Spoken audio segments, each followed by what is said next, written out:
Hi, I'm Jane Rudolph. And I'm Monsignor Charles Minor. I'm Pat Shelton, and welcome to Real to Real. Well, it's nice to be back with both of you and with you as well. I missed you. I was in Ireland, and it's appropriate to come back during Lent, 40 days and 40 nights of fasting and abstinence, because good old St. Patrick himself did it in the wilds of Connemara. But she missed St. Patrick's Day. And that's silly. You go to Ireland and you miss St. Patrick. I know you're a big fan of St. Patrick's Day, Pat. Certainly, I come from a long line of Patricks and Patricias. That's true. Well, of course. And of course, Monsignor Minor, we found out, is blue-blooded. Blue-blooded. Brian Boru, King of all Ireland, is in there. The last one to sit on the Rock of Cashel. You didn't go up to Loch Derg, though, did you, to No. make the big 40 days fast and penance? I knew it. Next time, then you'll have to go back then, this time really for sacrifice. Well, maybe we'll tell Adrienne to send all three of us, and then we can all go. Good. What did you do? We were traveling mostly through the south of Ireland, visiting the people who make the Irish laces and the linens, and really talking a lot to the people who live in the tiny towns, the ones that don't get a whole lot of press and attention. Well, then you certainly must have gotten a lot of attention while you were there. We have a lot of attention to take from you tonight. You know, in this holy season of Lent, we're so thrilled with Father Tom Legere. He's going to give us again the stations of the cross tonight, the 11th, 12th, and 13th stations. The Lenten season is a time of change for all of us, and we're going to change your feelings tonight about music with Randy Stonehill, and also show you how Doris Winkler can make a change in the life of a senior citizen. Come to me, Jesus said, and I will refresh you. And that's the subject of this week's edition of Reflections with one of the most refreshing priests we know, Father Bob Curtis. We want you to have a great sense of awareness. We are aware of what happens. We go away and come back. But the change is very interesting. To be aware of change is a very tough thing to do, Jane. And this is the time of year when all of us can really be aware of that. Now, we're used to hearing hymns like Were You There and the benediction hymns when we are at church.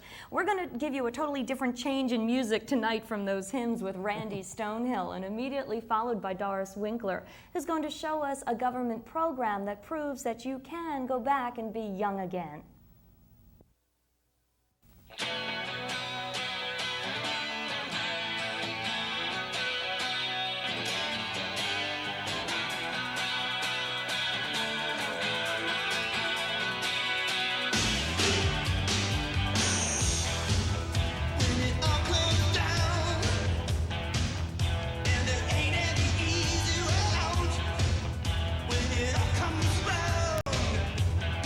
Sometimes all you can do is shout.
This old school has prepared many a youngster to enter the work world, and now it's welcoming seniors who want to re-enter the work world.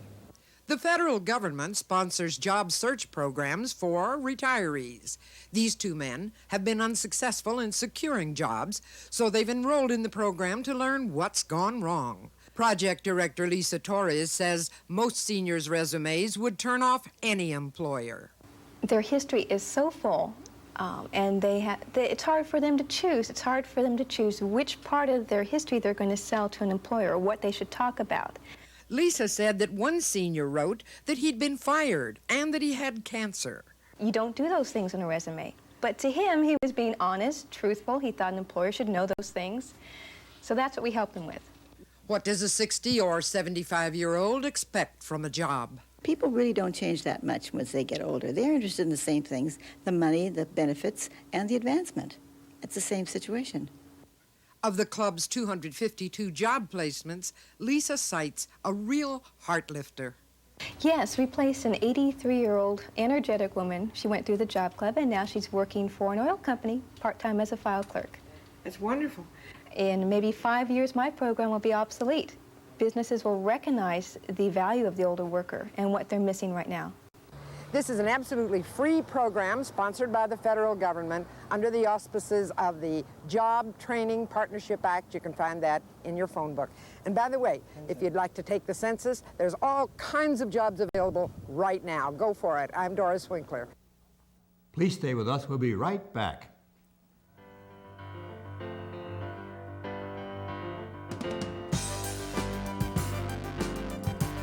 Come to me, Jesus said, all of you, and I will refresh you. To be refreshed is to be recreated. Hello, I'm Engineer Charles Minor. On July 26, 1990, we depart from Philadelphia for the beauty and culture of Switzerland, Germany, and Austria. The highlight of this deluxe 14-day tour is a performance at a passion play in Oberammergau. This magnificent event has been staged by the townspeople of the tiny alpine village, and all persons traveling with Reel to Reel will receive a videotape and many other bonuses. Call 215-587-3775 and tell them you want to go to Oberammergau with Reel to Reel.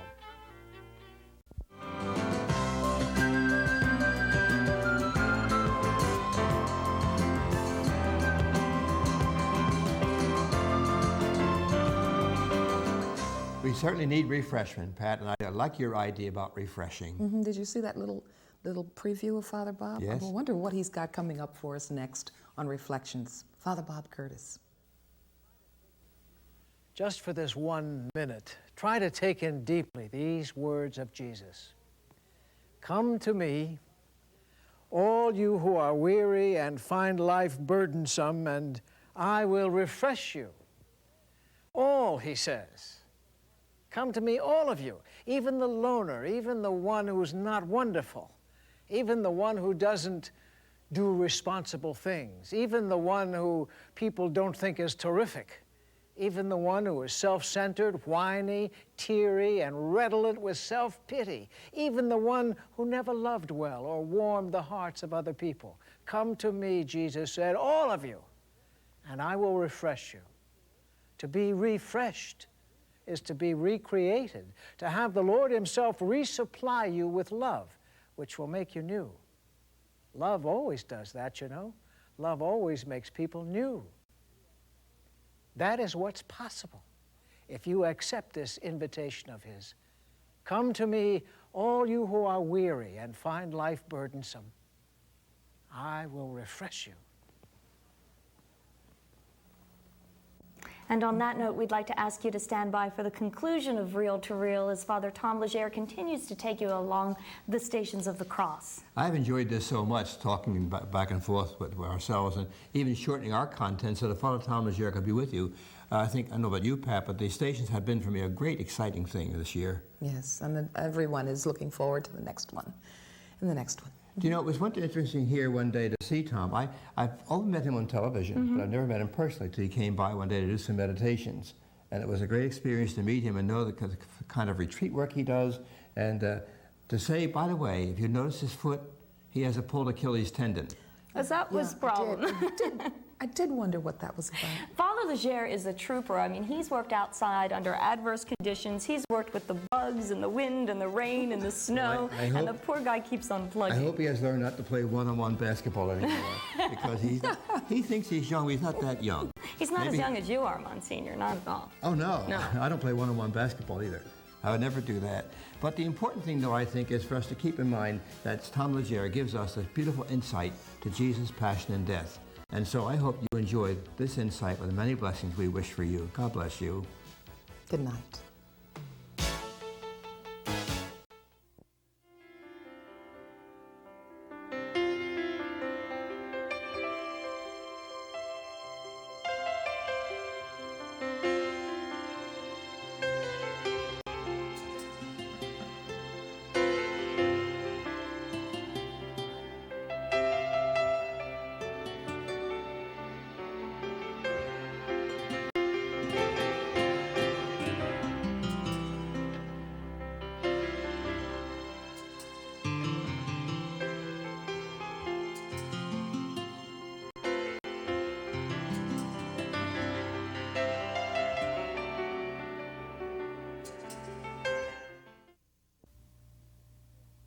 The 11th station, Jesus is nailed to the cross.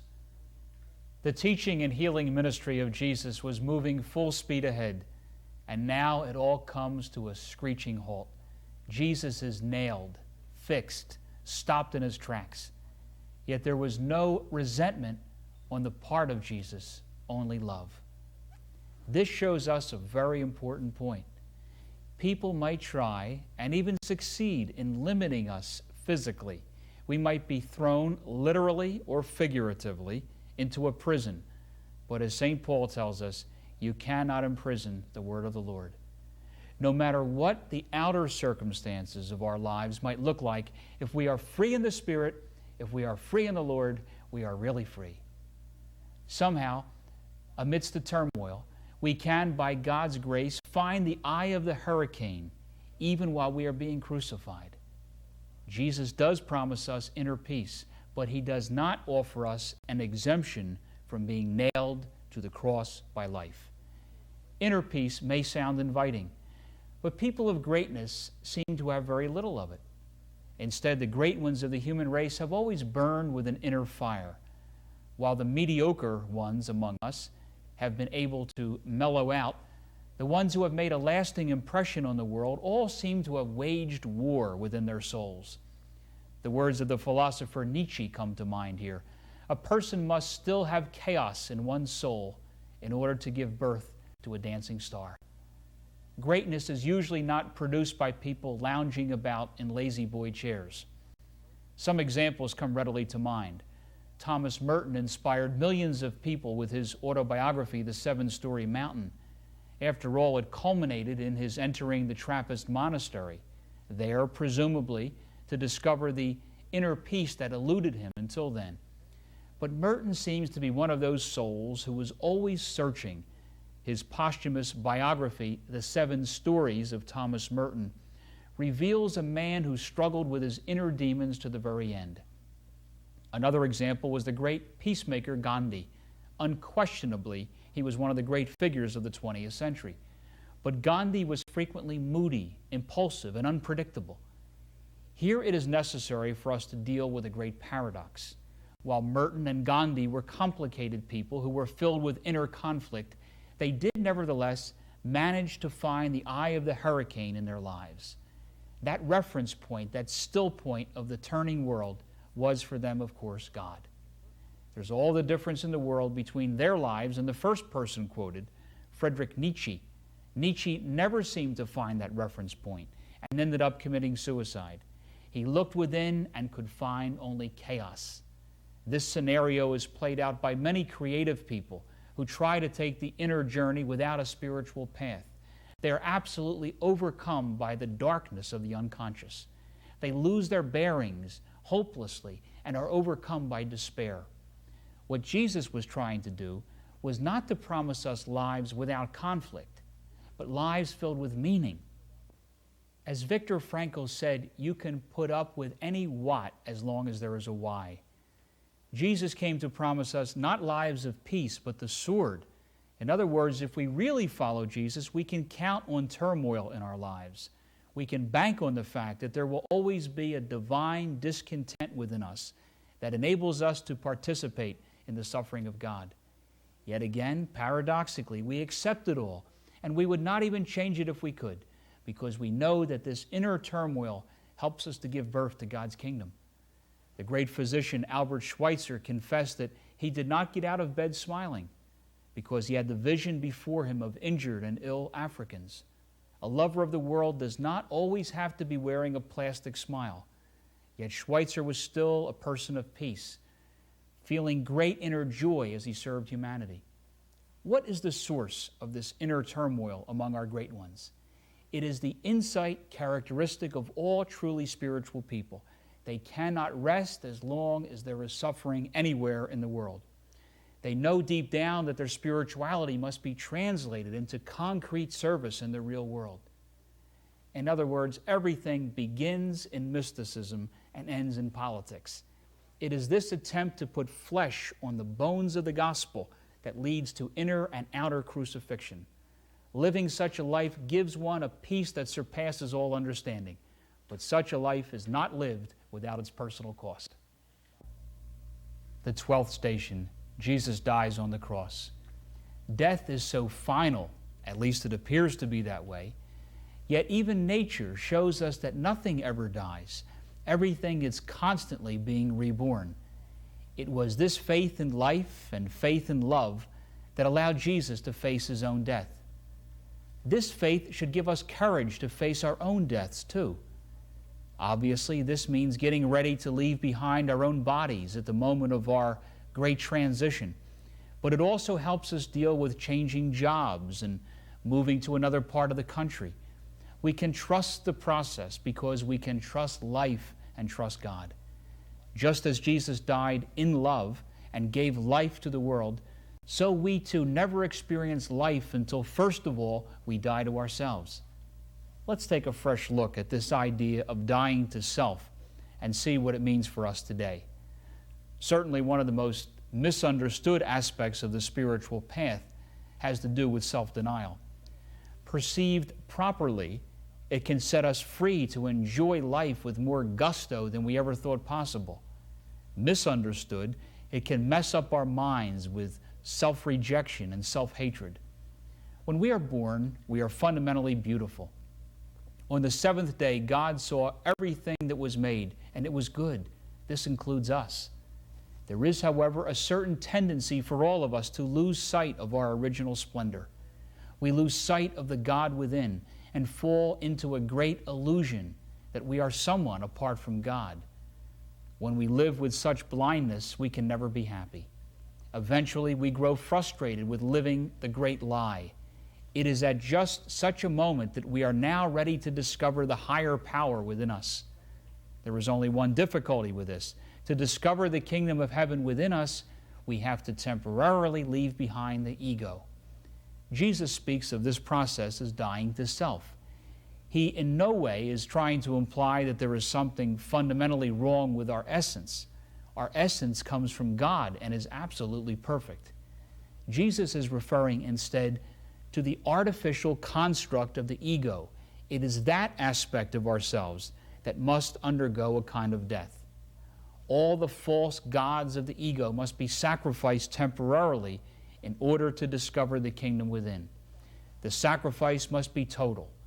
To find God, we must be willing to let go of whatever we are addicted to: food, drink, sex, sports, motherhood, fatherhood, our jobs, everything. Don't panic. Just as God intervened before Abraham sacrificed Isaac, so God never takes the good things from our life from us. It is not that we are asked to reject anything that is authentically human. It is just that we must be willing to hold nothing back from God. We must be willing to consecrate absolutely everything. For some, the process of dying to self is a relatively smooth one. They have about 25 mini-crises a week instead of 1 or 2 biggies in life. The rough parts of the human personality are chipped away gradually. Such folks are known as smooth evolvers. Most of us, however, need to have the bottom fall out of our lives before we get moving. At such times, the ego does not have any answers. The person is forced to pray from the soles of his or her feet upward. We are out of our depth, out of control, and in need of a lot more than rationalizations and human cleverness. We then cry out to God from the very depths of our being. At this point, it often seems that our worst fears may be realized. We have died to all our past securities. We have trusted in God, and we still feel abandoned by God. Was it a mistake to have even begun the spiritual journey, we ask ourselves. At such a time, we feel a little bit like the Israelites who left the relative comfort of Egypt in pursuit of the promised land. Moses promised them milk and honey, and all they see is sand, and all they feel is thirst. For 40 years, the Israelites wandered in the desert. Although our period of disillusionment might not be that long, it often feels like it is. But if we can hang in there and trust the process, we eventually get to drink from the living water within us. Then our sacrifice and our trust is rewarded. Everything that we were willing to give up is given back to us. All of our past pleasures are now more enjoyable since they are experienced as gifts rather than compulsions. Dying to self may be painful, but its ultimate payoff is pleasurable, for when we discover the God within, all of life is divine. The 13th station. The body of Jesus is taken down from the cross. When the body of Jesus was taken down from the cross, I'm sure that what was going through the mind of everyone there was the question, did his life make a difference? His body was apparently dead and lifeless, and so it must have seemed was Jesus' ministry. All Jesus could do when he surrendered to death was trust that somehow something good was going to come out of it all. It's the same thing with us at the end of our lives. The older you get, the faster it all seems to pass. And then we find ourselves, sooner than we thought, at the end of life. Do any of us ever know the full impact of our lives? Did I in any way make this a better place in which to live? This is a time for total surrender to God, the higher power, who has ways that none of us will ever be able to understand. The only joyful person is the one who holds a light grasp on life. Such a person is able to let go and surrender to the flow of life. Such a person will ultimately even be able to surrender to the great mystery of death. But it seems that most people will go to any extreme to deny the reality of death. We smother out our wrinkles, dye our hair, and cosmeticize our corpses. There is, of course, a sense in which we never die. Pure consciousness is eternal. The I am presence within us, the soul, if you will, cannot be destroyed by death. Everything else, however, participates in the cosmic dance of constant change. Nature never stays the same. She is involved in a never-ending series of deaths and rebirths. Since we are not outside of the cycles of nature, it should be patently clear to us that we are not immune to constant change. But we do everything in our power to convince ourselves that we are the one exception in nature that never changes. We exert an enormous amount of energy to deny change. We act as if we can stop the flow of nature and capture it. We build monuments and establish institutions and cling to customs and traditions. If we took these things with a grain of salt, there would be nothing wrong with that. But when we make them idols and act as if they are permanent, we indulge in a collective illusion. We are so unhappy because we try to cling to things and relationships and our own lives.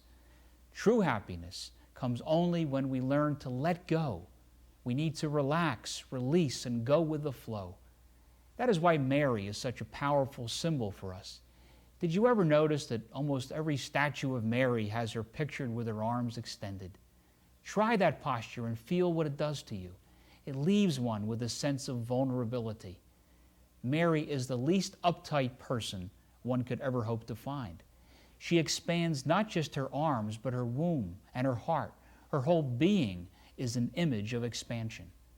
We, however, fold our arms and cross our legs and close our hearts. We want to hold on rather than let go. We are fighting a losing battle.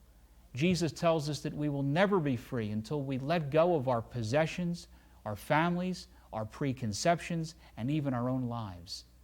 The joyous and free person is the one who has already accepted death in all its guises. The person who dies before they die does not die when they die. When we have accepted the reality of our own physical death, then each day becomes a gift. Each breath that we take is one more than we have a right to. Each day spent with a loved one is one more than we can count on. How many times have we witnessed what a blessing the acceptance of one's own death can be? When people have had a near brush with death, they often change their outlook on life completely. What used to bother them no longer does so. What they used to be fearful of is no longer an issue. We can arrive at an understanding of the need to let go by listening to the teaching of Jesus and all those who have seen the light. But if we think that is begging the question, then we can listen to what contemporary physics says about life. Physics tells us that nothing is solid, nothing is stationary, nothing is ever the same. In the time that we have been speaking here, our body has undergone millions of biochemical changes. Literally, we are not the same people that we were 5 minutes ago. God proclaims it, and science confirms it. Life is a dance, and we are only happy when we allow ourselves to be taken over by the music.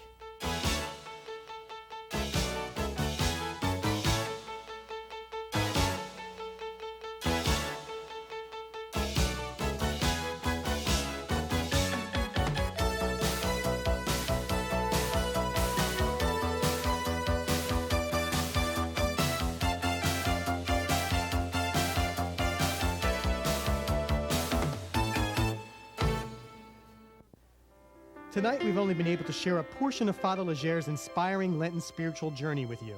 Transcripts and videotapes of the complete series, The Stations of the Cross, 14 Stepping Stones to God, are available. Please send a check or money order of $2 per complete transcript or $19.95 per videotape to Reel to Reel, 222 North 17th Street, Room 907, Philadelphia, Pennsylvania, 19103. Don't miss this opportunity for you and your family to join Father Legere as he follows the way of the cross.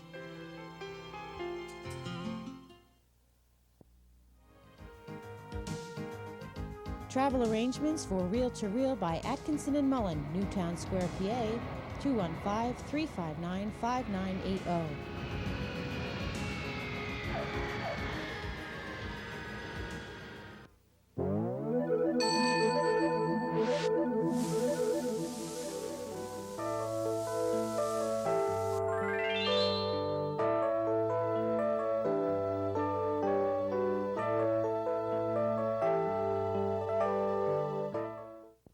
What can you do about AIDS? Talk to your family. Talk to your parents, to your teachers. Educate yourself and others about AIDS. Get the correct information so you can help dispel the myths. I know it's not going to be easy, but you have to talk to your parents about it. Volunteer to help. Talk to your kids. Be a friend.